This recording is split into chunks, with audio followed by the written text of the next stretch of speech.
올해 초였죠.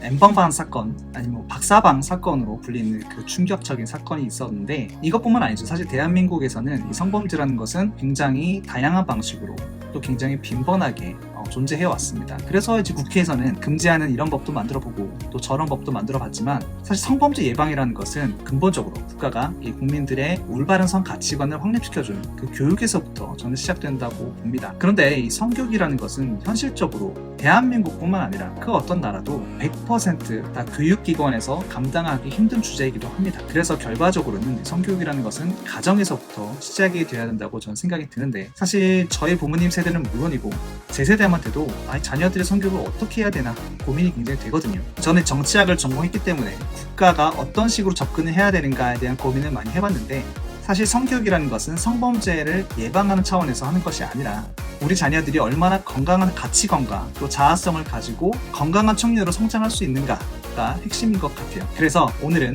이 GV 청소년 문화교육원의 최재선 강사님을 모시고 언택트 인터뷰를 진행해 보도록 하겠습니다. 자, 그럼 바로 첫 번째 질문을 드리겠습니다. 그러면 어디서부터 어떻게 우리 부모들이 자녀들의 성교육을 시작할 수 있을까요? 네. 저는 먼저 주신 질문에 답 드리기 전에 제 이야기를 하나 들려드리고 싶은데요. 저희 큰아이가 5살 되던 해에 유치원 같은 반 친구들 모아서 생일 파티를 제가 집에서 해줬거든요. 근데 그때 한 엄마한테서 굉장히 놀라운 이야기를 들었어요. 저희 동네 한 초등학교 3학년 여학생 아이가 임신을 했다는 얘기였는데, 가족 동반으로 다 같이 여행을 갔다가 같이 갔었던 다른 집 중학생 남자아이와 그런 일이 있었다는 이야기를 들었거든요. 근데 사실 이 일도 저한테는 좀 충격적이었지만, 이 일보다 이 다음에 저희 아들 친구 엄마가 해주신 이야기가 전 개인적으로 되게 놀라웠어요. 그 엄마가 하셨던 말씀이, 저는요 우리 딸이 초등학교 1학년 되면 무조건 콘돔 사용법부터 알려줄 거예요 라고 이렇게 말씀을 하시더라고요. 성교육을 하고 있는 사람으로서는 좀 안타까운 마음이 들었던 것 같아요. 아이한테 이렇게 피임 교육만이 전부가 아닌데 마치 그것이 해결책인 것처럼 말씀을 하시더라고요. 또 저도 아이 가진 엄마 입장으로서 어떤 마음이신지 잘 알지만, 최소한 내 자녀에게만큼은 우리가 책임 없는 성관계를 했을 때 어린 나이에 감당하기 힘든 임신과 출산의 문제가 있다는 것, 또 바른 이성교제를 할 수 있도록 부모님이 가이드를 명확히 알려줄 수 있거든요. 무조건 피임 교육만 한다는 건 아이 스스로 올바른 결정과 행동을 할 수 있는 기회조차 주지 않는 좀 회피 교육일 수 있다는 생각이 전 들었어요. 우리가 뭐 교육해야 될 자녀가 막 수십 명은 아니잖아요. 그러니까 정말 사랑하는 내 아이를 확실하게 미리 바른 교육을 시키는 게 아주 어려운 건 아니라고 먼저 말씀을 좀 드리고 싶었고요. 그러면 이제 아주 어렵다는 거 아니라는 건 일단 어렵다는 건데, 그렇죠? 물론 부모님이 그럼 어떻게 하면 좋을까요? 네. 이 어려운 거. 네. 일단 어떻게 시작해야 될지를 많이 고민을 하실 텐데, 먼저 쉽게 설명을 드리자면 아이가 5살이든 15살이든 핵심 키워드를 생명, 배려, 가정으로 맞추시면 됩니다. 잠깐만요. 생명, 배려, 가정이요. 일단 이 세 단어들 제가 보니까 뭐 중요한 것 같긴 한데, 저같이 이제 비전문가한테는 약간 뭐랄까요, 좀 추상적이거든요. 좋은 단어이지만 이걸 어떻게 제시해야 되는지 잘 감이 안 오는데, 어쨌든 5살이든 15살이든 뭐 25살이든 35살이든 이 키워드라고 하셨는데, 이게 나이에 맞게 한번 단계별 풀어보고요. 아까 초등학교 1학년한테 이제 피임 교육이 뭐 시기적인 것보다 접근법의 문제라고 지적을 하셨는데, 저는 잘 모르지만 보건학적인 아니면 생물학적인 그런 접근으로 끝나는 게 아니라 정보 전달도 필요하지만, 사실 성교육은 뭐랄까 가치관 성립의 교육이다, 이렇게 맞습니다. 풀어가신 것 같은데, 아무튼 근데 저는 사실 저한테 1학년이라는 숫자도 좀 놀라웠어요. 첫 번째 질문은 약간 시기적인 부분을 먼저 질문 드리고 싶어요. 우리 부모들이 자녀들의 성교육이라는 거 몇 살부터 뭐 어떻게 시작되어야 할지, 초등학교 1학년 좀 늦은 건지 이른 건지 좀 궁금하거든요.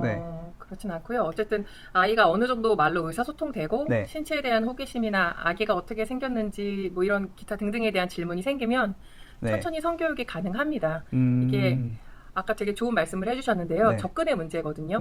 성교육의 가장 좋은 접근은 일단 커뮤니티적인 성이에요. 부부, 가족의 테두리로 이야기를 풀어내는 게 더 좋습니다. 영유아 시기는 아이한테 엄마 아빠가 많이 사랑해서 그 사랑한 열매로 우리 아기가 태어났다는 것부터 시작을 하는 거고요. 이제 연령별 차이는 있겠지만 엄마의 아가씨와 아빠의 아가씨앗이 만났다는 정도로 이야기해줘도 좋습니다. 그리고 임신 중에 초음파 사진, 신생아 때 사진과 영상을 보여주는 것도 아이들의 자존감을 높여주기에 아주 좋고요. 실제로 저희 두 아들들도 제가 이제 얼마나 또 나름 제가 교육을 많이 하겠어요. 그죠? 근데 제가 가장 많이 쓰는 방법들은 아이한테 뭐 성교육에 대한 이론과 지식을 전달하는 게 아니라 아이들을 제가 임신했을 때 초음파 영상, 심장 소리 그런 것들이 다 우리가 기록이 있잖아요. 그래서 그런 것들을 들려주고 신생아 때 태어났을 때 영상도 자주 보여주는데 일단 아이들의 반응이 굉장히 신기해해요. 그리고 엄마 아빠가 나를 이렇게 사랑했구나라는 걸 좀 온 마음으로 느끼는 게 아이 표정에서부터 보이거든요. 또 저 개인적으로는 두 아들들을 제가 매일 목욕시킬 때 가장 좋은 성교육의 시간이 될 수 있는 것 같아요. 씻기고 로션도 발라주고 스킨십하고 우리 땡땡이가 10달 동안 엄마 뱃속에 있었어. 그거 알아도 기억 안 나겠지만 너가 태어났을 때 엄마 모유 먹으면서 이렇게 튼튼해진 거야. 이렇게 얘기를 많이 해주고요. 또 아무래도 남자이다 보니까 이제 땡땡이 꼬치 쉬아가 매일매일 묻어 있으니까 자기 전에 깨끗하게 비누로 씻고 자야 돼.